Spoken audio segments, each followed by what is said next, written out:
Bene.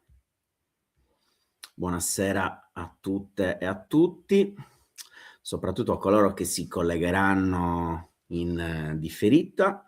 Ricordo che siamo in diretta dai canali del Manifesto Sardo su Instagram, su Facebook e su YouTube.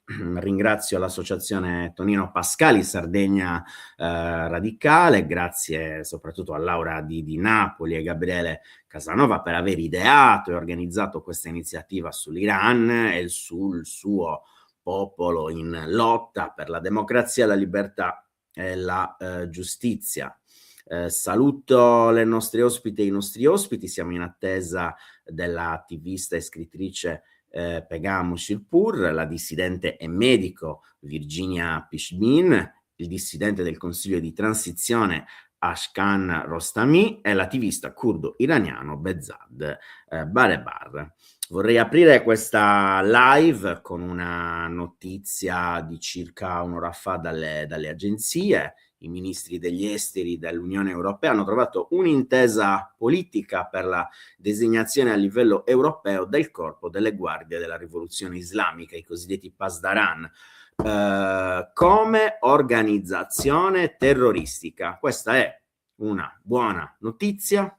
Dopo 40 anni si riconosce questa organizzazione sanguinaria alla pari di una organizzazione terroristica.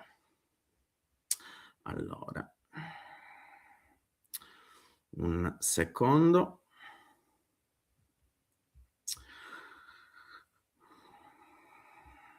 Vediamo se sì, ci siamo collegati tutti.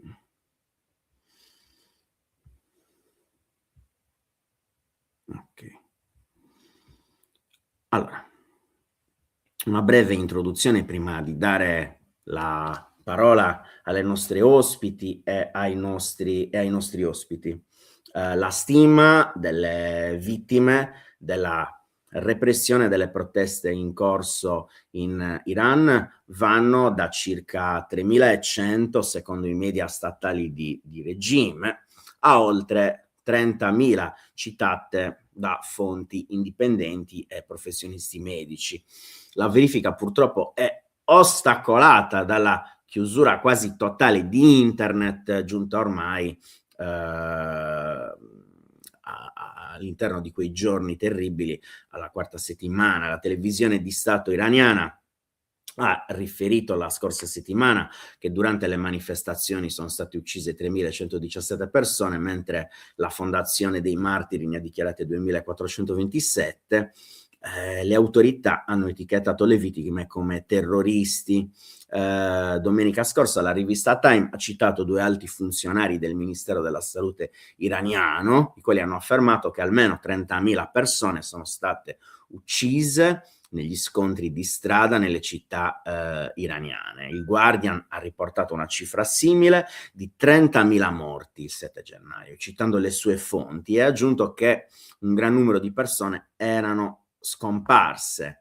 La relatrice speciale delle Nazioni Unite per i diritti umani in Iran, Mai Sato, ha dichiarato lunedì a Le Monde che sebbene i dati ufficiali del governo iraniano stimino il bilancio delle vittime a poco più di 3.000, le segnalazioni da lei ricevute indicano che il numero effettivo potrebbe raggiungere decine di migliaia.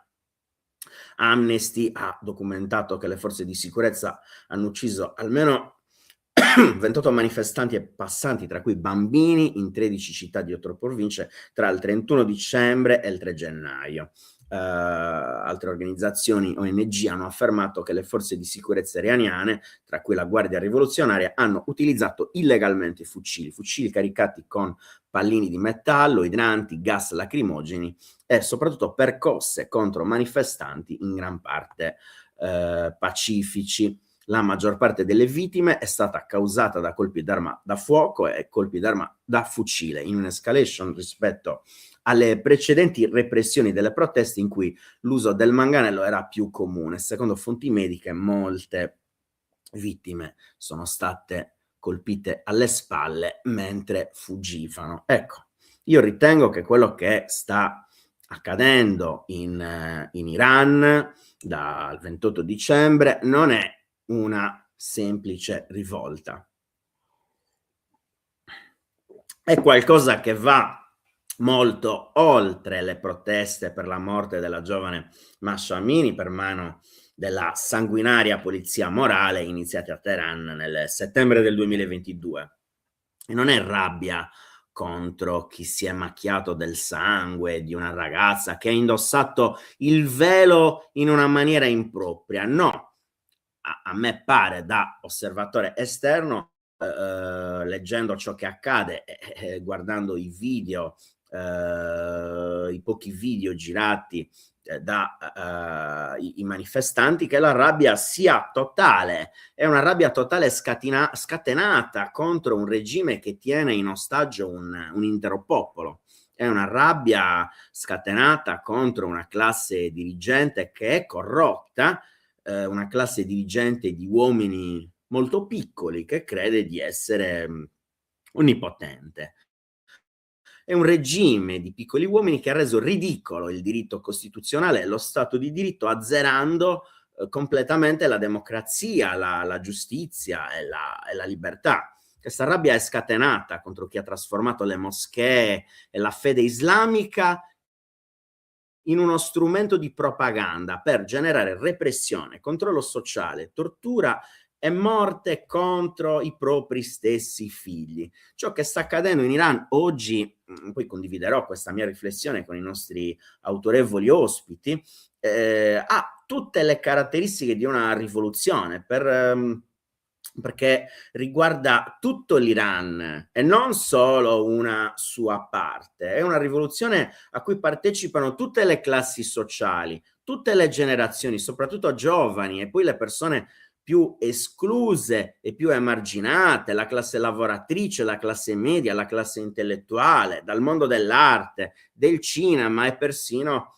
dello sport. È una rivoluzione? Questa è una domanda che vorrei porre a tutti, perché non sono motivazioni etniche, economiche e culturali a spingere queste mobilitazioni. Siamo di fronte al popolo intero che vuole migliori condizioni di vita, diritti, libertà e soprattutto la fine della Repubblica Islamica.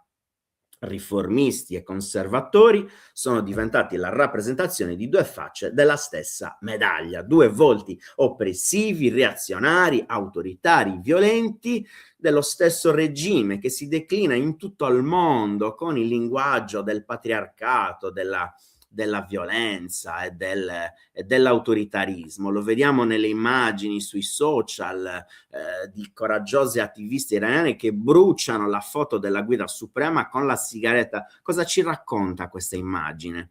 Ci racconta che stanno bruciando la bandiera di una dittatura dei turbanti basata sulla disuguaglianza dei generi.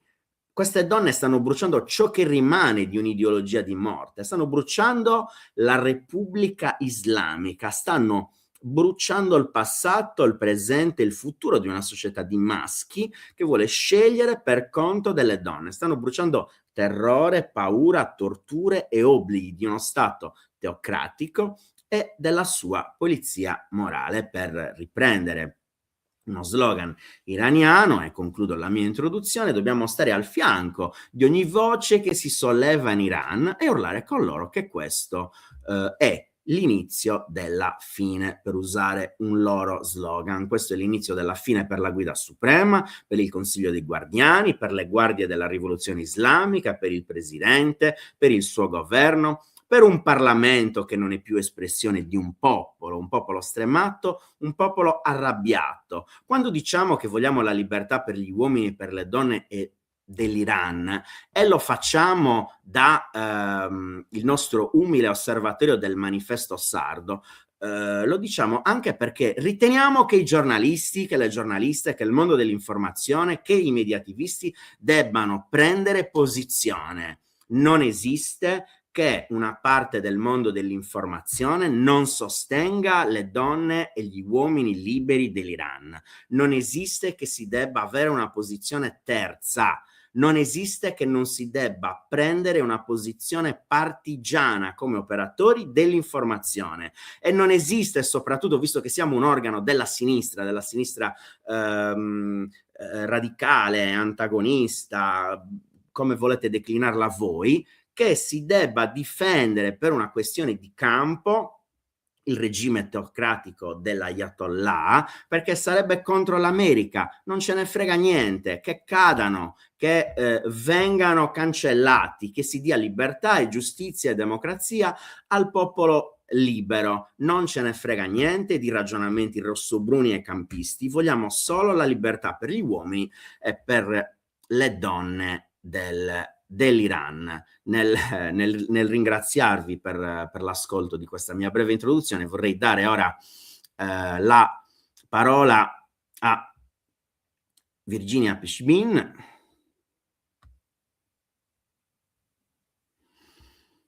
che mettiamo subito in... Ok, sto cercando di inserirti nella live. Ok.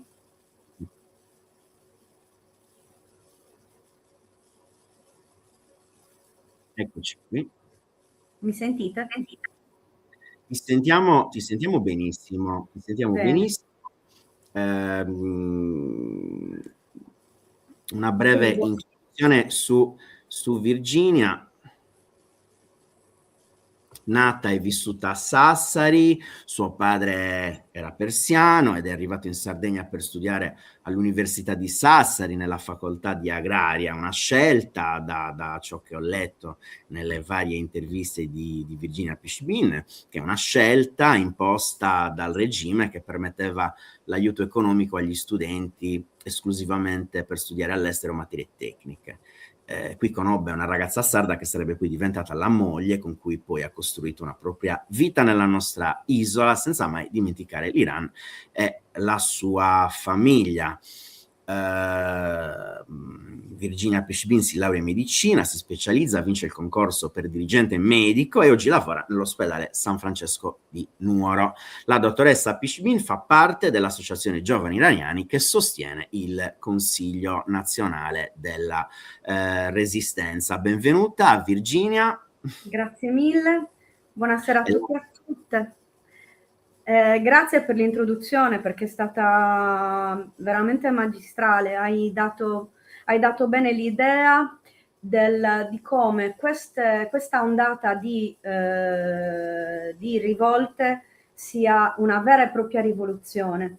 Permettimi di definirla ulteriormente. Per me il popolo iraniano è in una rivoluzione diffusa. Mi spiego meglio. La rivoluzione e le rivolte in Iran sono iniziate nel momento stesso in cui il regime ha mostrato il volto reazionario, quindi quasi subito le proteste sono state immediate a questo regime dei mullah. Anche perché il 1979 ha segnato una vera e propria sollevazione popolare per la democrazia, per cacciare il sovrano, il monarca assoluto, che aveva, non descrivo io la situazione dentro le carceri di Mohammad Reza Pahlavi, ci sono fiorfiori di report sui diritti umani degli anni 70 in cui ci descrivono una situazione terrificante della Savak, dei torturatori dello Shah, addestrati dai torturatori della CIA. Ma il popolo iraniano in queste rivolte, la differenza ulteriore che dal 28 dicembre stiamo vedendo per le strade è una presa di coscienza collettiva totale. Nel 2019 erano i ceti in novembre 2019, dove 1500 persone sono state uccise per le strade nel silenzio assordante della comunità internazionale. mi viene da pensare, Mahsa Amini è stata uccisa nel 2022, purtroppo, questa giovane di 22 anni, e ha fatto molto scalpore. Come mai non fece così tanto scalpore la morte di 1500 persone uccise a sangue freddo per le strade? Lì l'ondata era principalmente dei ceti un po' più popolari. Nel 2022 invece c'è stata anche l'unione degli studenti, ma ancora prima abbiamo ogni anno che io mi ricordi, ci sono sempre state rivolte e proteste. Questo regime non è mai andato bene un giorno al popolo iraniano, che con grandissimo coraggio e grande dedizione si è riunito in unità di resistenza, perché questo è importante definire. Nelle ultime rivolte si è visto ancora di più il ruolo pivot delle unità di resistenza, cioè di giovani di persone, in realtà di tutte le fasce della popolazione, che si sono riunite, ma principalmente giovani, che hanno proprio difeso la popolazione. Abbiamo visto che in varie città hanno dato per del tempo, hanno dato a gambe, hanno proprio mandato via le forze repressive, quindi hanno liberato per delle ore le città. Mi sentite? Sentiamo benissimo, ti sentiamo Perfetto, benissimo, ti ogni tanto sentono ho tutti. bisogno perché purtroppo non vedendovi non so se... Tranquilla Virginia, continua Ok, e pure. quindi queste unità di resistenza, che in persiano si chiamano Kanunai e Shureshi, di giovani che si sono proprio mobilitati a guidare le rivolte, tant'è che la possiamo definire rivoluzione? Sì, si sta parlando di un'organizzazione che con una rapidissima estensione ha contato 400 città e oltre 4.000 località, questo da fonti date dal segretario del Consiglio Supremo di Sicurezza Nazionale, quindi da fonti ufficiali. E praticamente c'è proprio una regia delle manifestazioni, delle rivolte, ed è definibile proprio rivoluzione senza precedenti, ed è subito stato evidente il carattere politico, perché il 28 dicembre è vero, i bazari hanno iniziato, è nato dai bazar, dallo sciopero dei bazari, dei commercianti del bazar, ma il carattere della crisi economica è subito cambiato in morte all'oppressore, che sia lo Shah o sia il mullah. Questo nelle strade è risuonato in modo preponderante, e si è vista proprio la debolezza del regime come nell'uccidere. Più il regime sanguinario, e questo in tutti questi anni è stato evidente con la pena di morte. Ricordiamo che dal 20 di dicembre al 22 di gennaio sono state uccise 359 persone eseguite con esecuzione capitale, che è il record per un mese, ok?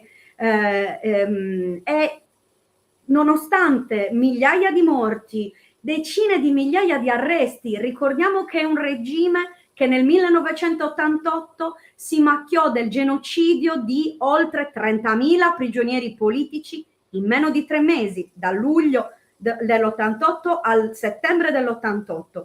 Questo vuol dire che, e la paura grande è sempre stata questa, che i 50.000 prigionieri politici che sono stati uccisi, sono stati arrestati nelle strade in queste ore, dobbiamo pensare che siano molto di più, sono a rischio, perché il regime ha questa capacità terribile, proprio perché è debole, sono più sanguinari che mai. E la società iraniana, essendo una polveriera, non può mai essere, tutta questa efferatezza non farà altro che diventare un serpente che si morde la coda. E perché? Perché ogni famiglia ora ha una persona che ha perso, ogni collega al lavoro ha almeno un collega che è stato ucciso. Tutte queste persone sono migliaia e migliaia e questo esercito andrà sempre di più a confluire nelle unità di resistenza. Il nemico giurato ormai è talmente alla mercé dello sguardo del popolo iraniano, della sua resistenza armata. Questo è il problema, non è armata, nel senso che la legittimazione ancora a livello internazionale di autodifesa di questo popolo, cioè legittimare l'autodifesa, non chiamarli ribelli, ma chiamarli veramente partigiani, perché è importante questo aspetto. È importante questo aspetto. Il Consiglio Nazionale della Resistenza Iraniana e il popolo iraniano sono, come dire, aspettavano questo momento, no? Tutti gli occhi erano puntati sulla riunione del Consiglio di Affari Esteri dell'Unione Europea di oggi e attendevano con impazienza che l'Unione Europea designasse l'IRGC, cioè il Corpo dei Guardiani della Rivoluzione, come organizzazione terroristica. I terroristi sono persone che portano il terrore. In più, i Guardiani della Rivoluzione, oltre ad essere terroristi nella loro terra, attraverso le armate Quds, sono terroristi anche nel mondo, perché sono l'emblema della esportazione del terrorismo. Quindi legare le mani a questo mostro, non lo definisco come un animale, perché i serpenti sono belli, quindi a questo mostro, legare le mani a questo mostro è l'unico modo perché veramente il popolo abbia coraggio e dica: io sono dalla parte giusta, perché mi sto liberando dall'oppressore e io lotterò fino alla morte, perché noi stiamo lottando per la democrazia. Quindi non ci sarà nessun ritorno a una dittatura monarchica precedente, non ci sarà nessun stanziamento dei mullah, perché saremo in grado di rovesciare completamente questo regime. Questa cosa la stanno dicendo col sangue, non la stanno dicendo a parole. Quindi qual è il nostro compito di persone che si stanno interessando alla situazione iraniana ora? Essere cassa di risonanza di questo desiderio, essere cassa di risonanza di una resistenza che sta combattendo da due dittature. Il Consiglio Nazionale della Resistenza, che si è creato nell'81, comprendeva già persone come i Mujahideen del popolo iraniano che combattevano già dal 65 ispirandosi agli ideali di Mossadegh del 52 e del 51. Cioè si sta parlando di un popolo che combatte da oltre 120 anni. E abbiamo la terza rivoluzione grande, dal 1905, quella costituzionale, 1970, che è stata soppressa nel sangue dal nonno dell'attuale Reza Pahlavi, il signore figlio dell'ex Shah, che era il nonno, è un estimatore di Hitler.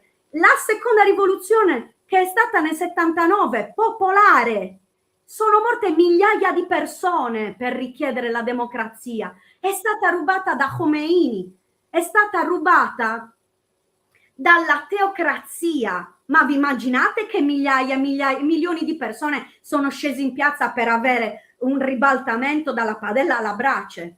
Chiaramente è stata rubata e ci sono dei meccanismi ben studiati ormai. E la terza rivoluzione, che è questa, a cui si è arrivati attraverso dolore, attraverso il sangue di migliaia di martiri, da bambini a vecchi, ok? Cioè i gioielli di questa nazione che io non ho mai visto coi miei occhi. Quindi è anche un problema di libertà individuale, perché mio padre nell'81, il 20 di giugno del 1981, era per le strade e si è insanguinato col sangue di persone che sono state sparate lungo la strada. E non è mai più tornato in Iran, perché i rastrellamenti l'avrebbero sicuramente recuperato e sarebbe stato uno dei martiri dei 30.000 prigionieri politici dell'88. Quindi io sono fiera di mio padre che non ha mai deciso di rientrare, nonostante non fosse neanche rientrato per il funerale del padre, quindi con grande dolore, piangendo, esule, però mi ha passato un'eredità, purtroppo è morto, quindi il mio ruolo come figlia è riportare le sue spoglie in patria, ma mi ha passato talmente tanta passione nel difendere questo popolo, che è stato, da una parte ha vissuto l'essere sequestrato in patria da questo regime carnefice, dall'altra parte ha avuto la condiscendenza degli stati di diritto cosiddetti dell'Occidente verso il loro carnefice, anni e anni di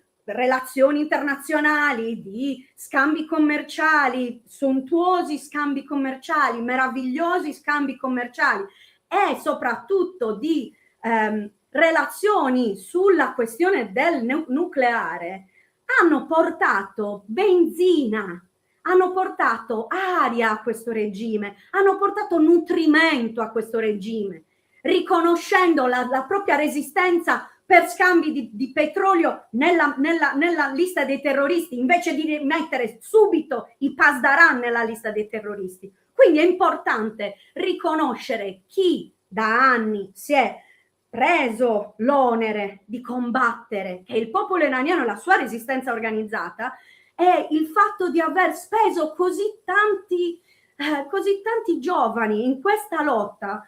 Ti rendi proprio conto che l'Iran del futuro sarà restituito al popolo grazie a persone che hanno saputo pagare un prezzo. Perché le cose, il popolo iraniano è in rivoluzione perché ha capito che deve pagare questo prezzo e non sarà a basso costo, è molto alto il prezzo da pagare per la libertà, perché autodeterminarsi all'interno del Medio Oriente vuol dire seguire la terza opzione, no alla condiscendenza dei regimi occidentali verso il regime iraniano teocratico, no all'intervento da fuori, no alla guerra dall'esterno, sì all'autodeterminazione e alla lotta dall'interno per il rovesciamento del popolo, del regime iraniano attraverso il popolo e le unità di resistenza. Questo, in ultimo, è molto importante la designazione dei Pasdaran finalmente come organizzazione terroristica. Era una richiesta centrale da sempre e proprio diciamo che dà energia e dà in questo momento speranza ulteriore e soprattutto quello che noi dobbiamo fare dall'esterno è capire bene quali sono i meccanismi e proteggere il più possibile questa rivoluzione, perché veramente si arrivi a il Consiglio Nazionale della Resistenza con la signora Rajavi avevano già attraverso il piano dei 10 punti avevano già visto un periodo di 6 mesi di organizzazione per poter creare un'assemblea costituente. L'Iran, per essere una democrazia, deve basarsi su una Costituzione. Guardiamo i passi del partigiani in Italia. I partigiani in Italia hanno liberato quello che è stato dopo la liberazione dell'Italia, è stato il creare un'assemblea costituente e a questo dobbiamo arrivare. Creare un'assemblea costituente e permettere al popolo iraniano di, come dire, veramente godere di quel frutto, di quel prezzo carissimo che ha pagato. Mi sembra che mi spiace, mi sono infervorata perché è molto forte quello che sento, anche perché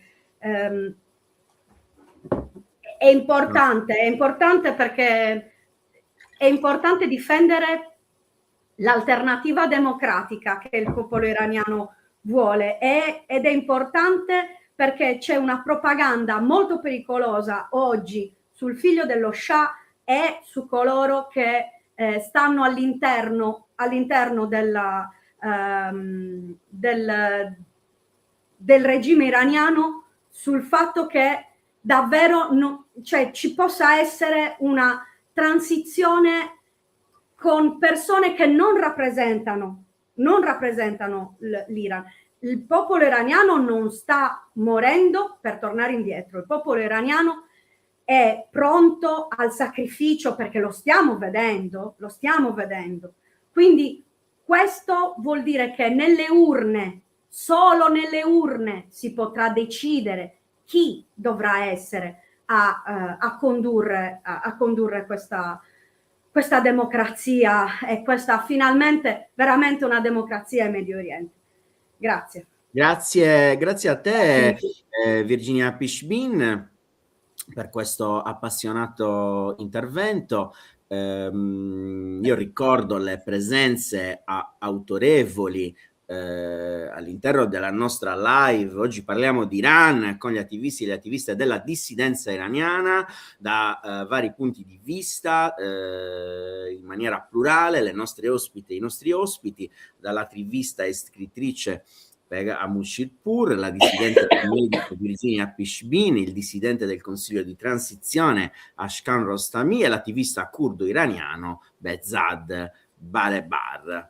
Vorrei dare la parola ora a una persona che è nata in Iran, è cresciuta in Italia. Pegam Shirpour è un'attivista per i diritti umani e digitali, è stata una delle figure di spicco nella divulgazione social e nei media dopo la morte di Masha Amini. Aspettate un attimo. Buonasera a tutte e tutti. Buonasera Pegam Shirpour. Benvenuta alla live del Manifesto Sardo.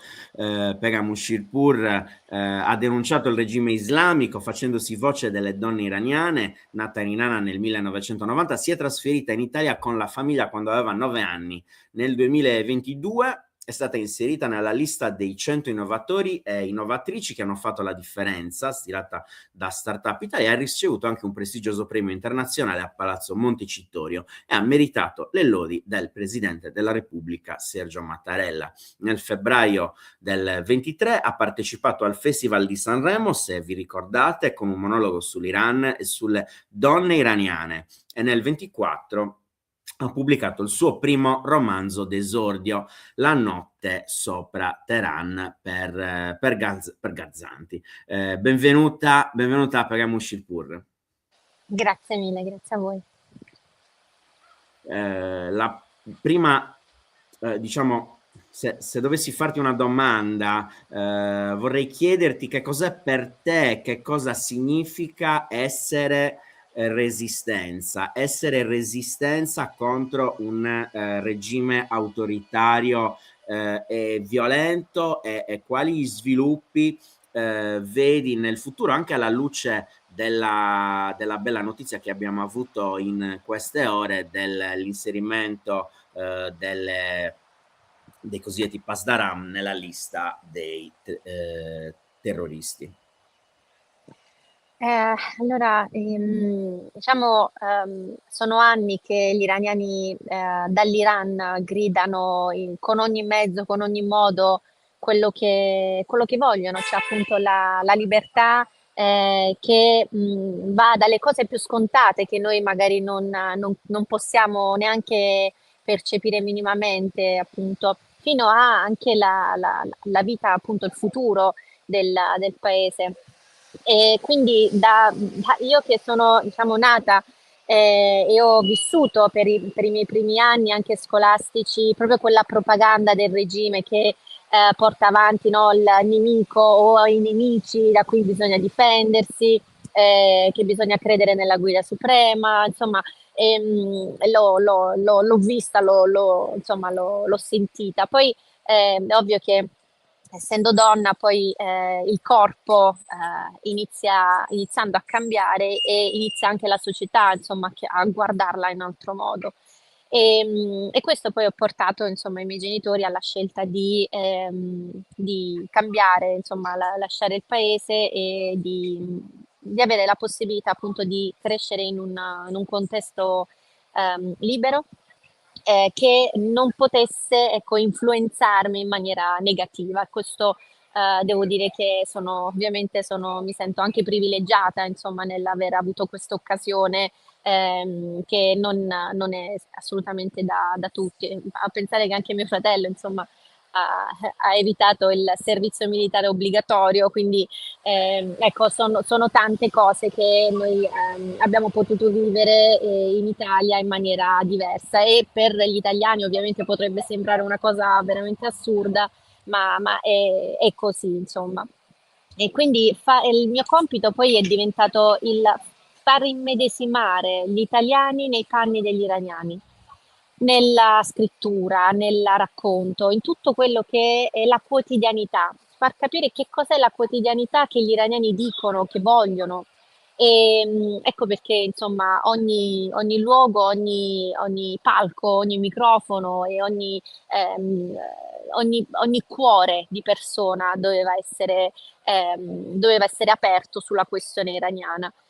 Quindi gli iraniani hanno dimostrato al mondo, soprattutto nel 2022, che tutte le proteste che avevano fatto prima, quindi dall'8 marzo del 1979 fino al 2019, dove in soli 3 giorni ci sono stati 1500 morti, avevano ancora sete, avevano ancora voglia di provarci, e soprattutto questa volta però non hanno più paura, e questa è la cosa che invece al regime fa paura, e probabilmente forse anche un po' all'Europa, al mondo, diciamo, occidentale, che tentenna da tantissimo tempo nel essere duro, e soprattutto usare tutto quello che sono nel potere del diritto internazionale, per paura di ritorsioni, per paura di ogni cosa, insomma. Quindi è bene che anche questa volta, che vuole essere una rivoluzione, soprattutto l'Occidente, soprattutto la comunità internazionale, si renda conto che questo regime è illegittimo e come tale deve essere trattato, e così da spingere con ogni strumento internazionale per poter far arrivare gli iraniani a quel che chiedono, a quel che vogliono.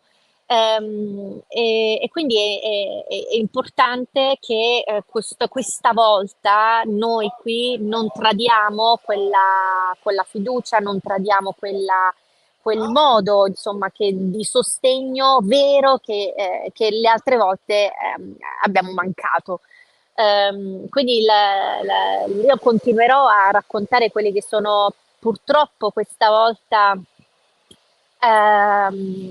le continue storie, insomma, di persone che non ci sono più, ma anche di persone che si trovano fuori dall'Iran. Io sono devastata perché ieri abbiamo, insieme a Sole Terre, il dottor Damiano Rizzi, abbiamo creato questo sportello online di supporto psicologico per gli studenti iraniani, e un ragazzo è arrivato poco fa la notizia che ce l'ha fatta, insomma, quindi dobbiamo fare di più, dobbiamo esserci di più, e non perdere probabilmente tempo neanche nelle analisi che ancora sono, insomma, sono forse ancora un po' lontane, non sono ancora concrete, quindi bisogna restare sull'umanità, bisogna restare su quelli che sono vicini a noi, che non vediamo, a quel ragazzo che magari, non so, poteva avere scusate, faccio veramente fatica.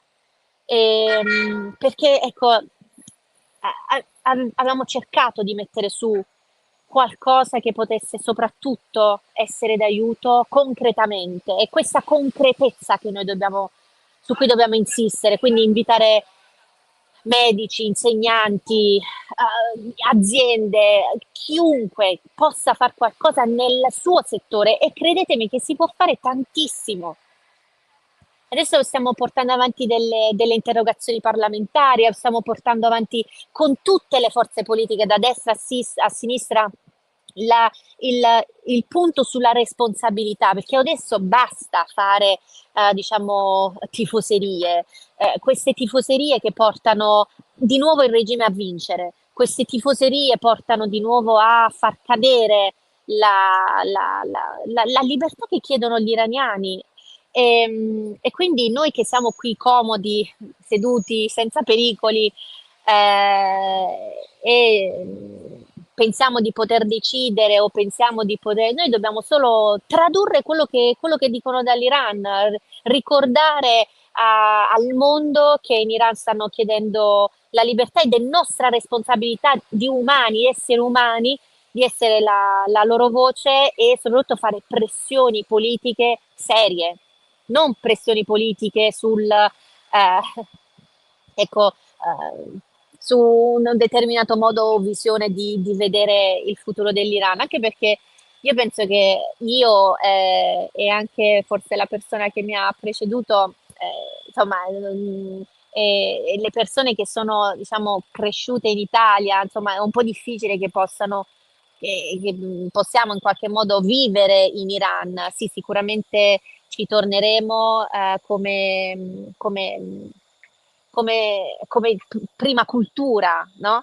Però io penso che l'Iran sia una società che conoscano gli iraniani in questo momento dentro l'Iran e quindi le voci sono quelle attuali che noi dobbiamo avere la trasparenza e soprattutto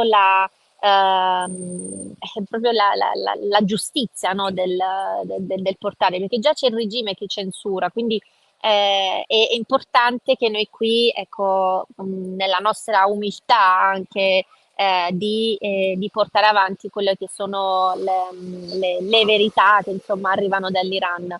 E, e quindi il mio appello qui è rivolto anche di più alla comunità proprio italiana, le cittadine italiane, che è quello di veramente, io penso che chiunque abbia incontrato un iraniano, un'iraniana, cercateli, stateli vicino, perché in questo momento veramente c'è un allarme psichico. Mi diceva un'amica che stanno cercando in tutte le farmacie di Teheran un antidepressivo che non riescono a trovare. E queste sono le cose su cui noi, ecco, dobbiamo svegliare un po' la coscienza pubblica, l'opinione pubblica e farla direzionare verso la volontà del popolo. Quindi il mio invito è veramente di stare di più vicino agli iraniani e se avete possibilità di anche solo di parlarci, anche solo di ascoltarli, fatelo perché noi non dobbiamo piangere altre perdite qui per mancanza di ascolto. Allora, grazie a Begum Shilpur per il suo intervento vivace e appassionato.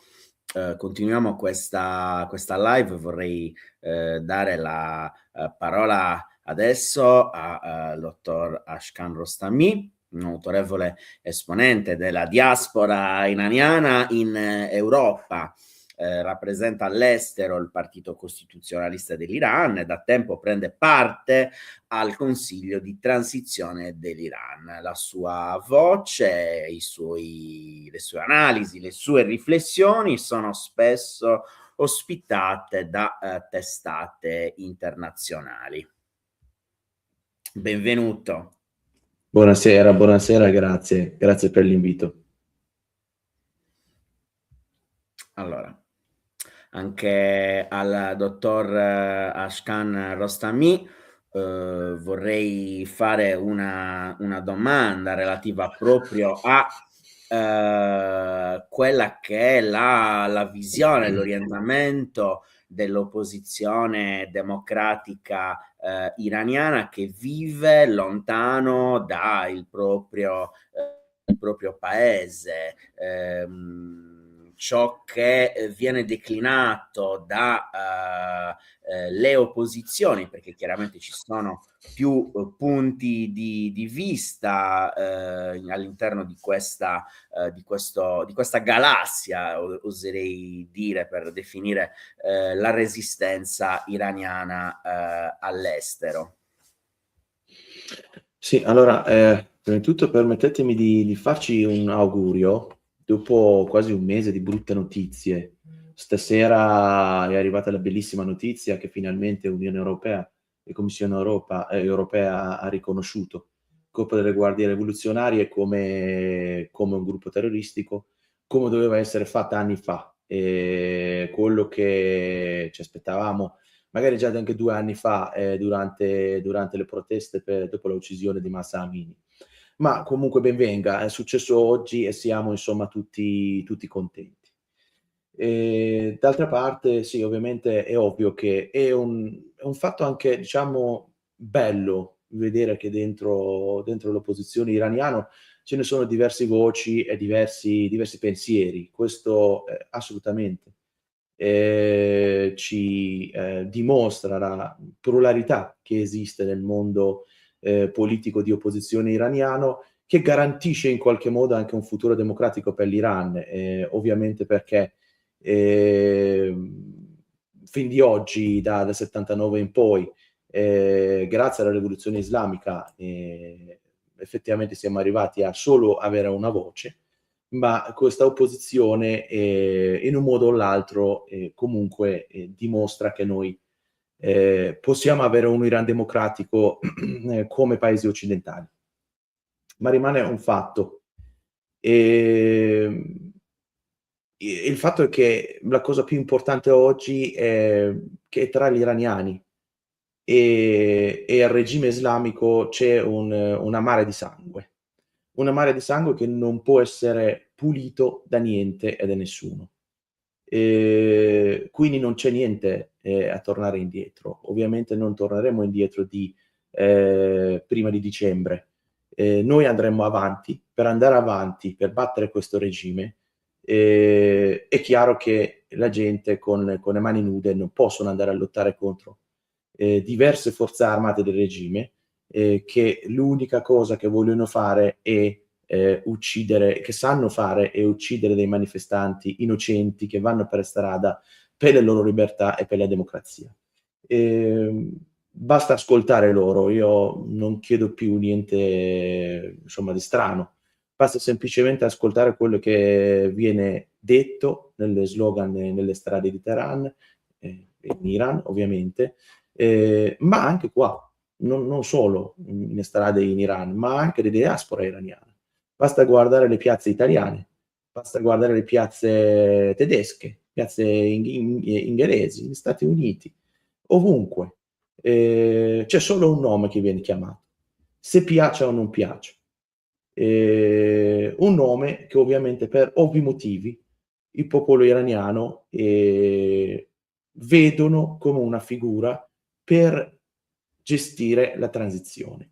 Una transizione che dopo il bagno di sangue che ha rovesciato la Repubblica Islamica deve esserci più pacifico possibile per arrivare alle urne, per poi arrivare appunto a un tipo di governo tramite le urne di un referendum che la gente scelga, che sia una repubblica o una monarchia. Questo a questo punto della storia è indifferente.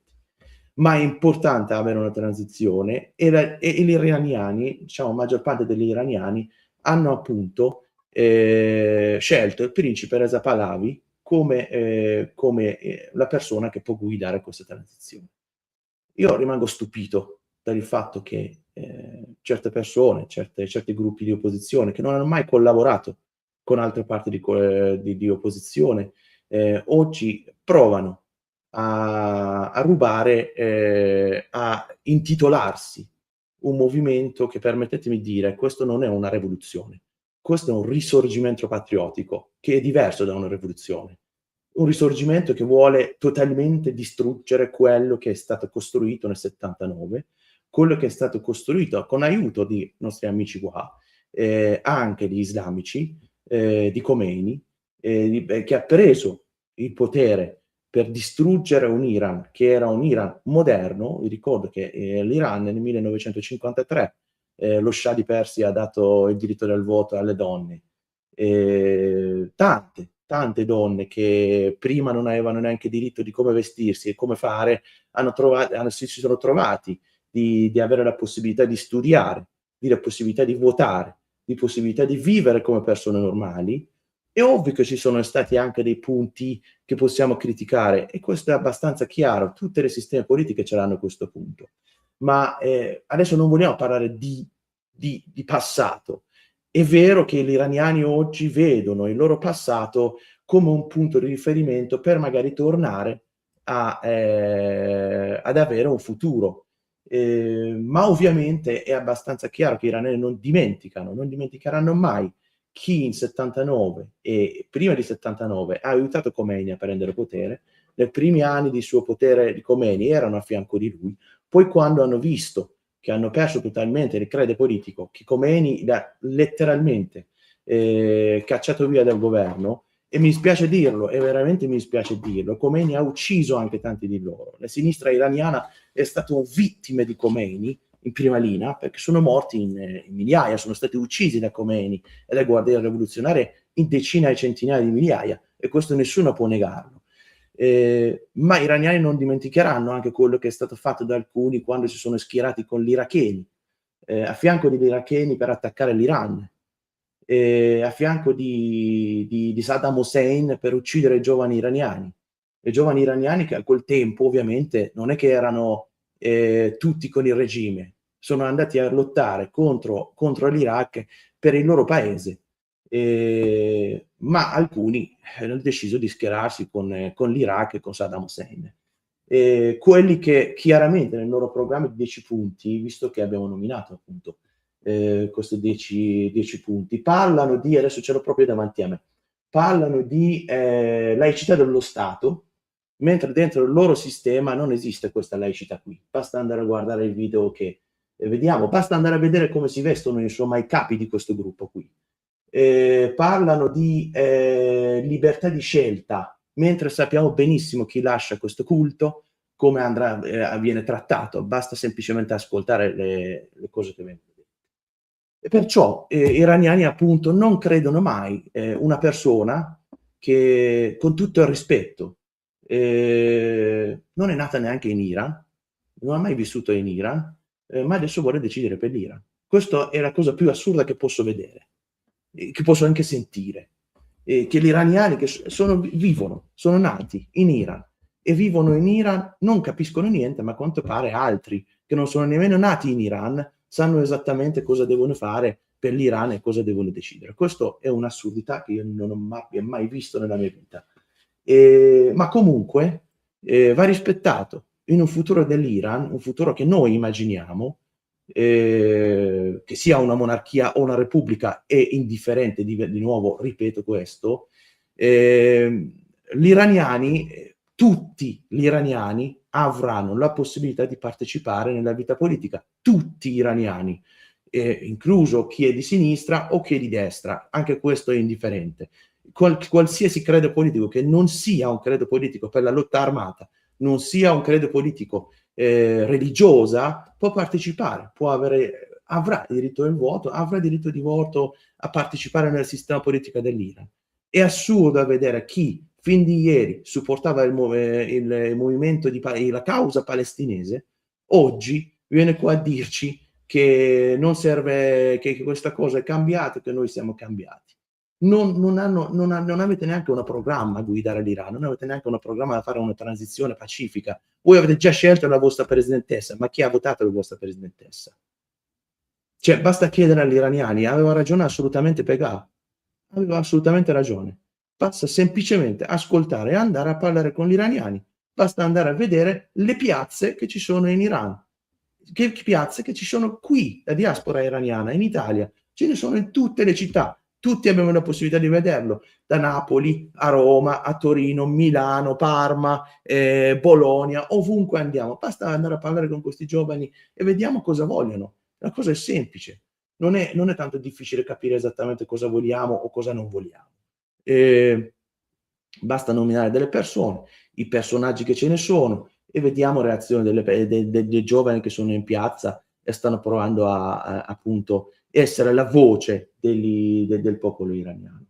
Quindi il popolo iraniano non permetterà a nessuno a rubare questo risorgimento, questa rivoluzione, come volete chiamarlo, e specialmente chi nel 79 ha avuto un ruolo molto, molto principale a fianco di Khomeini a fare appunto una rivoluzione che risultato vediamo oggi.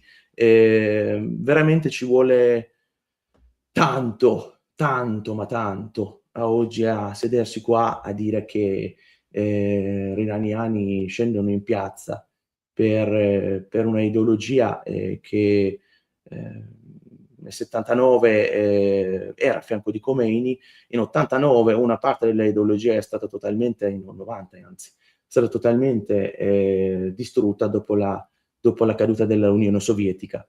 Quindi, ripeto, tutte le persone avranno il diritto di partecipare nella vita politica e nel futuro dell'Iran. Chi crede nella laicità dello Stato veramente, chi non avrà che non vede lotta armata come appunto come un principio del suo partito, potrà partecipare al 100%, rispettando la volontà del popolo, e questa è la volontà del popolo, ovviamente passa dalle urne, da un referendum sopravvisionato da enti internazionali.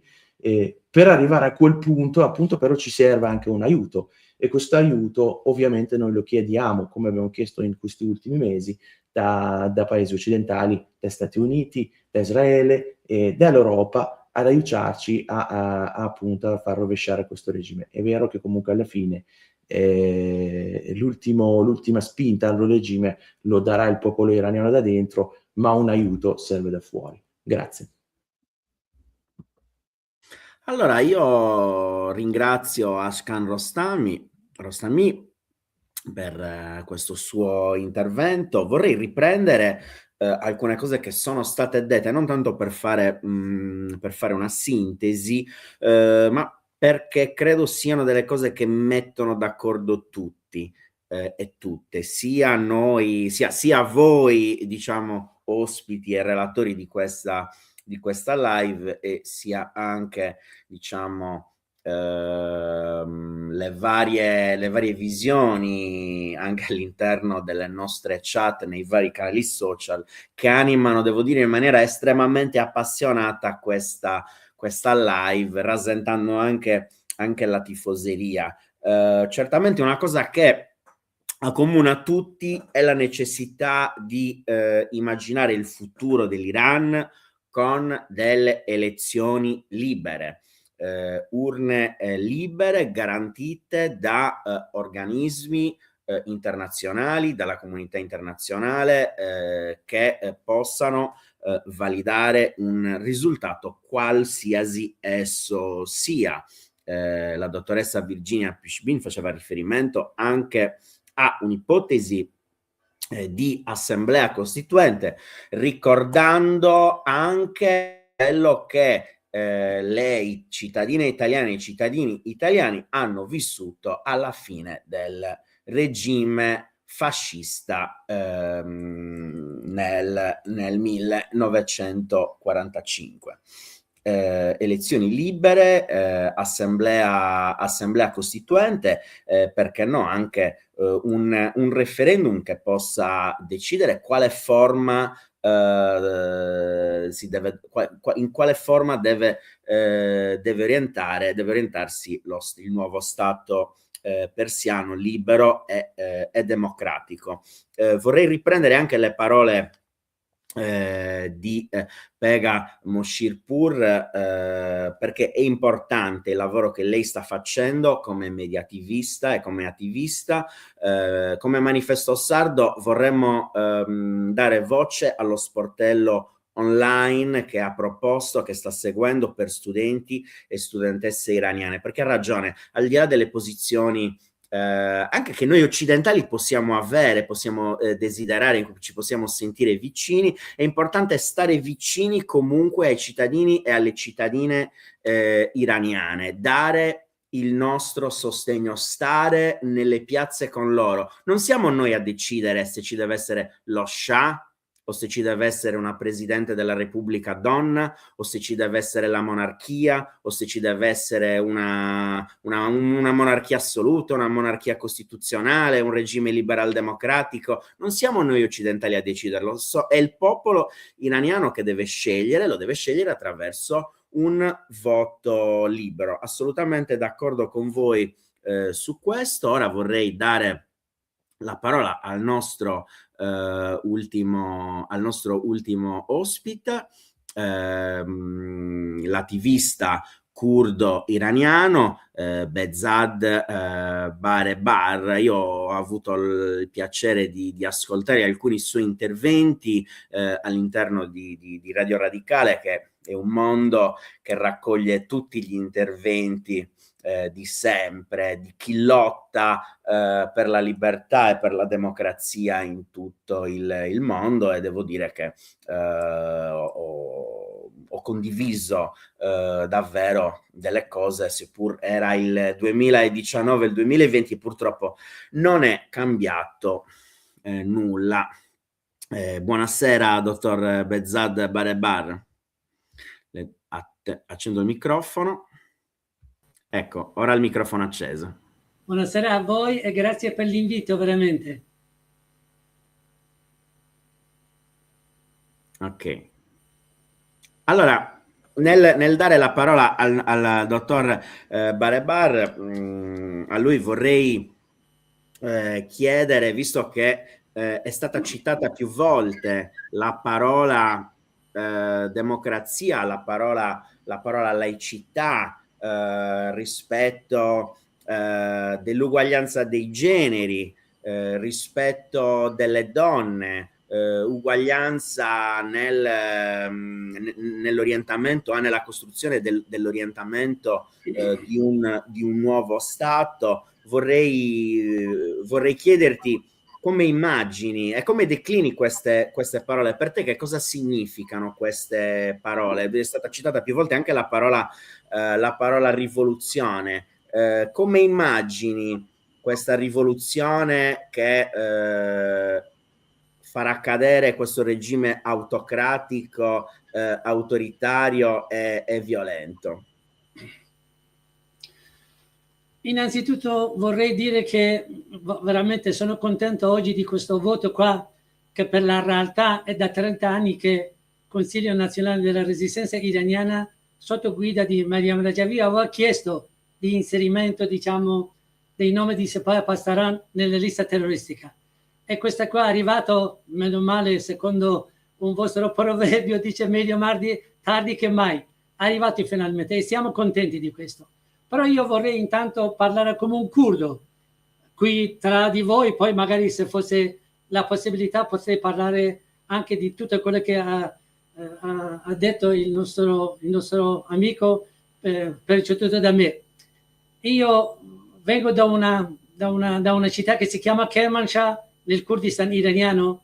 Il padre di Mohammad Reza Pahlavi, cioè il nonno di questo attuale Reza Pahlavi, ha ammazzato parecchie persone nella mia città, nella regione di Kurdistan. Ha fatto, diciamo, dei massacri grandissimi per opprimere la volontà di autodeterminazione, diciamo, del popolo curdo. Che questo padre, che si chiamava Reza Khan, è andato al potere con la volontà di inglese e poi è andato via anche con la volontà di inglese. Che poi dopo lui è arrivato il suo figlio Mohammad Reza Pahlavi, che praticamente è stato portato da un complotto, diciamo un colpo di Stato con la collaborazione della CIA, che è stato nel nostro paese per 27 anni. Praticamente il Mohammad Reza Pahlavi una volta è stato cacciato via, diciamo, dal popolo iraniano quando avevano Mossadegh come primo ministro, che poi è stato rifugiato addirittura, vede coincidenza, in Italia, e poi con un altro colpo di Stato l'hanno riportato in Iran, che poi è durato fino al 1979, che è stata la grande rivoluzione. Cioè, voglio dire che da due, padre e figlio, noi abbiamo avuto sempre opprimere, disuguaglianze nella nostra, diciamo, provincia, nella nostra regione, da tutti e due che parlavano della democrazia e la libertà come diceva il signor Rostami, che sembrava che al periodo di Muammar Reza Pahlavi Iran era un paradiso terrestre, che le donne avevano il diritto di voto e grazie allo Shah, e le donne avevano fatto la scuola perché grazie al Shah. Allora a questo punto dobbiamo ringraziare 1000 volte anche Mussolini per quello che ha fatto per il popolo italiano, a prescindere questo. Però noi parliamo di il padre e il figlio che hanno fatto tutto quello nella mia regione, contro i miei nonni, i bisnonni, anche i padri. Quindi il popolo iraniano ha mandato via il regime dello Shah perché è stato un regime che aveva solo l'unico partito che si chiamava Rastakhiz. Quindi chiunque che non era d'accordo con lui doveva lasciare addirittura l'Iran. Hanno detto parecchie volte, non lo dico io, se andiamo a vedere un pochino la storia, diceva chi è che non è d'accordo con la monarchia dovrebbe lasciare l'Iran. E non per niente è successo quello che è successo nel 1979, che è una rivoluzione totale. Tutti si sono sacrificati per mandare via lo Shah e il suo Savak. Allora oggi noi non possiamo venire qui a dare, diciamo, un consiglio al popolo iraniano. Sì, siccome lo Shah, il Muammar Reza Pahlavi, era un dittatore meno, diciamo, aggressivo del regime iraniano, adesso torniamo indietro. Cioè dobbiamo scegliere tra male minore e male maggiore. Quindi siccome lui era male minore, dobbiamo ritornare indietro. Secondo me un'analisi molto sbagliata. Poi siamo al XXI secolo, non siamo 50 anni fa. Oggi con internet sappiamo tutto di tutti nel mondo. Quindi non veniamo qui a dare un consiglio al popolo iraniano, siccome il regime iraniano ha ammazzato 120.000 persone in 47 anni, solo 30.000 in 2 giorni, ma siccome il regime dello Shah faceva di meno e torniamo indietro, andiamo a scegliere quello. Non credo che sia una cosa possibile secondo la storia. Poi se vogliamo fantasticare, andiamo a fantasticare, non fa niente. Il discorso è questo, che faccio un esempio piccolo. Se Hitler ha fatto tutto quello che ha fatto contro l'umanità, non solo contro il popolo tedesco, contro l'umanità, non solo contro il popolo italiano e quello tedesco, se dopo Hitler arriva un altro sistema che è ancora peggiore di Hitler, che ancora ammazza più di Hitler, ancora più oppressione o violenza di Hitler, cosa facciamo? Dopo 40 anni che abbiamo subito con il regime che ha fatto peggio di Hitler, andiamo a prendere figlio di Hitler di portare, diciamo, per governare il nostro paese? Questa è una offesa all'intelligenza del popolo iraniano. Io non decido per nessuno, però credo che vengo da una provincia, una regione che è stato vittima di figlio di Muammar Reza Pahlavi, il suo padre. Se vogliamo parlare storicamente giusto, se invece vogliamo raccontare delle altre persone che magari adesso tutti diventiamo analisti, eccetera, eccetera, questo è un altro discorso. Torniamo all'attuale situazione. In questi 2 o 3 giorni che abbiamo visto che vengono fuori delle notizie, si parlano di 36.500 persone che sono stati uccisi nel 2 giorni, nel 8 e 9 di gennaio 2026. Allora, il regime iraniano non potrebbe andare avanti. Noi, al contrario del signor Rostami, siamo contrario all'intervento militare, non è un aiuto. Il popolo iraniano ha la capacità, ha la sua resistenza, vuole che vada via questo regime e pagherà anche il suo sangue. Noi siamo contrario, 100% contro l'intervento straniero. Nessun intervento straniero non poteva portare la democrazia con le bombe, con dei missili. La resistenza iraniana da quasi 30 anni dice che noi non vogliamo né un soldo, né armi, né niente. Basta che terrà di noi, cioè cercherà il popolo iraniano, e il regime iraniano non è stato al fianco del regime iraniano, il regime dei mullah. Noi non vogliamo niente. Non è una cosa molto facile, perché per avere, diciamo, una Costituente, Assemblea Costituente, quello che ha detto la dottoressa Pishpin, che io sono d'accordissimo, però bisogna mandare prima bisogna mandare il regime iraniano, che non va via con accendere le luci abbaglianti della macchina, o magari stasera venite fuori o domani, va via solo con una lotta 100% armata contro il regime iraniano. Cosa puoi fare con un regime che in 2 giorni massacra 36.000 persone? bisogna pagare il prezzo. Il prezzo è alto. In nessun paese la libertà è stata regalata sul vaso d'argento. Sì, prego, prendete, noi andiamo via. Nessun dittatore va via per conto suo. Bisogna mandare via. Per mandare via una dittatura ci vuole, diciamo, un'organizzazione delle persone che siano pronti a pagare il prezzo.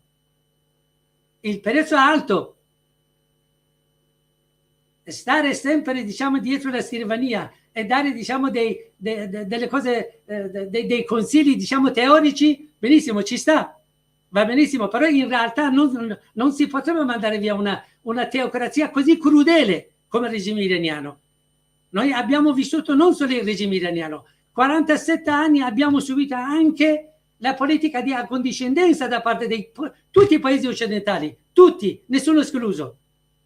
Ha spiegato bene la dottoressa Pishpi. Per interessi miserabili commercianti, il popolo iraniano non l'ha pagato. Hanno pagato carissimo. Noi vogliamo paragonare cosa succede negli altri paesi. Oggi se in Inghilterra il Carlo di Principe Carlo, se li fa male la caviglia, li fanno in diretta per quasi 3 giorni. Invece da noi, tutti i giorni, da quando è arrivato Pezeshkian fino adesso, sono stati impiccati 2000 persone. Quale giornale e telegiornale hanno parlato così direttamente di questi massacri che hanno subito il popolo iraniano? Nessuno. La resistenza iraniana, che ha una televisione, ha cercato di dare il messaggio del popolo iraniano. Essere la voce del popolo iraniano non vuol dire corteggiare, diciamo, una monarchia che possa venire qui a sostituire un'altra dittatura che è magari peggiore di quello. Ripeto, questa è veramente una offesa all'intelligenza del popolo iraniano. Perché crediamo così? Perché crediamo che il popolo iraniano non ha la capacità, non è ancora maturo per avere la terza via? Cioè o lo Shah o il regime iraniano. No, c'è una terza via. La terza via è il pluralismo. Il Signore dice che i Mujahideen, loro non credono alla laicità dello Stato. Perché non credono? Loro sono religiosi, per conto loro portano il velo, quello che vogliono. Però sono d'accordo che nel nostro paese sia uno Stato laico. Laicità che vuol dire che nessuno potrebbe portare, diciamo, per obbligatorio. Però se la mia scelta, se mia madre vuole portare il velo, potevo portare il velo, perché no? Se porta il velo dobbiamo andare a fare come ha fatto il nonno di questo Reza Pahlavi. Nel 1906 aveva imparato da Atatürk in Turchia e prendeva il velo dalle teste delle donne iraniane. Mica è riuscito. Non puoi una cultura, un credere, che ci credono le gente. Anche i Mujahideen credono per loro. Però quando arriva alla, diciamo, la nazione iraniana, dovrebbero scegliere loro. Non dovrebbe essere obbligatorio. Altrimenti fondiamo un'altra dittatura. E stiamo facendo un lavoro che dovrebbe andare, diciamo, al favore del cambiamento del regime del popolo iraniano.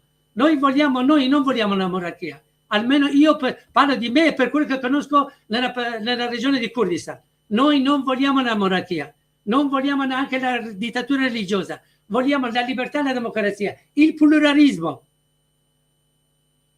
Le vipere non possono far nascere delle colombe. Un proverbio molto molto profondo persiano. Ripeto, le vipere non possono far nascere delle colombe. Noi chiediamo, allunghiamo la mano verso l'Occidente, verso tutti gli iraniani, tutti, dobbiamo essere tutti, che possiamo avere, diciamo, la possibilità, la facoltà di fondare una democrazia veramente una volta, dopo 120 anni, la lotta del popolo iraniano per la democrazia, la libertà vera. Nessuno è d'accordo del popolo iraniano che israeliano o non lo so, americani vengono lì a bombardare perché vogliono dare un piccolo aiuto. Cosa vuol dire piccolo aiuto? Nessuno ti offre, se lei va da un macellaio a chiedere un chilo di carne, se non gli paga i soldi, non gli dà la carne. Un piccolo aiuto ci vuole resoconto. un resoconto che potrebbe danneggiare le generazioni future del nostro paese. La mia sorella è stata assassinata davanti alla casa mia, era una insegnante della scuola, nel 1981, aveva 38 anni, da questo regime. Adesso cosa facciamo? Tutti i sacrifici che abbiamo dato andiamo indietro, prendiamo figlio dello Shah e portiamo in Iran perché, capito, questa qua ha fatto peggio dell'altro. Veramente fa ridere queste analisi, queste proposte che vengono da parte, diciamo, da chi, adesso non voglio nominare, ma comunque sinceramente, ripeto, per la terza volta questa qua sarebbe un'offesa all'intelligenza del popolo iraniano. Grazie. No, grazie a te, Behzad Barebar, per questo intervento che vorrei riprendere su alcuni punti, perché ho veramente avuto il piacere e adorato ascoltare alcuni detti popolari e proverbi che mi sono davvero piaciuti. Sicuramente dalle vipere non possiamo far nascere delle colombe, è un bellissimo proverbio popolare che mi fa appunto riflettere proprio sulla natura e sul significato e sul senso dello Stato laico, della libertà, della democrazia e di cosa davvero significa praticare e declinare il pluralismo, un pluralismo che rispetta tutti, che rispetta tutte le culture, che rispetta le persone che vogliono rimanere all'interno della dimensione del laicismo, e anche le persone che vogliono mantenere la propria fede, la propria cultura, il velo, le proprie usanze, le proprie prospettive politiche, culturali e soprattutto religiose. Come vedete qui al nostro a video, a Cagliari si svolgerà una manifestazione il sabato 31 gennaio alle ore 17:30. Il fuoco del regime accende il popolo, una manifestazione organizzata dall'associazione Tonino Pascali, Sardegna Radicale, in collaborazione con Amnesty International, che si svolgerà in Piazza Garibaldi a Cagliari. Un'iniziativa alla quale stanno aderendo numerose organizzazioni culturali e politiche. Anche noi del Manifesto Sardo naturalmente aderiamo e ci aspettiamo che anche altre voci dell'informazione libera aderiscono ed esprimano solidarietà al popolo iraniano, che è impegnato da settimane in proteste pacifiche contro la repressione del regime, diritti umani fondamentali. Questa manifestazione vuol dare voce a chi non può essere ascoltato nel proprio paese e richiamare l'attenzione dell'opinione pubblica e delle istituzioni italiane ed europee sull'importanza della difesa dei diritti umani, delle libertà di espressione e della protezione dei manifestanti pacifici, così come portato avanti da Amnesty International a Cagliari anche nell'ultima sua protesta e presidio in piazza Costituzione. Con questa iniziativa vogliamo esprimere solidarietà ai manifestanti iraniane, alle vittime della repressione e richiamare le istituzioni italiane ed europee a compiere azioni di sostegno concreto ai diritti umani in Iran, sensibilizzare l'opinione pubblica sulla grave situazione dei diritti civili e delle libertà di informazione nel paese. Questo è un invito alla partecipazione di tutti e di tutte per dare voce a chi in Iran non può essere ascoltato. La libertà e i diritti umani, come scrivono nel loro comunicato stampa gli organizzatori, non conoscono e non possono conoscere confini. Io vorrei veramente ringraziare i nostri ospiti, Virginia Fishbein, dissidente che vive nella nostra isola in Sardegna, Pegam Shirpur, attivista e scrittrice, Ashkan Rostami, dissidente del Consiglio di Transizione, e l'attivista curdo e iraniano Behzad Barebar. Ringrazio tutte le persone che hanno ascoltato questa live, ringrazio le persone che ci ascolteranno in differita. Ricordo che questa live è registrata, si potrà riascoltare in differita su Instagram, su Facebook e anche su YouTube, o semplicemente collegandoci sul sito del manifesto sardo.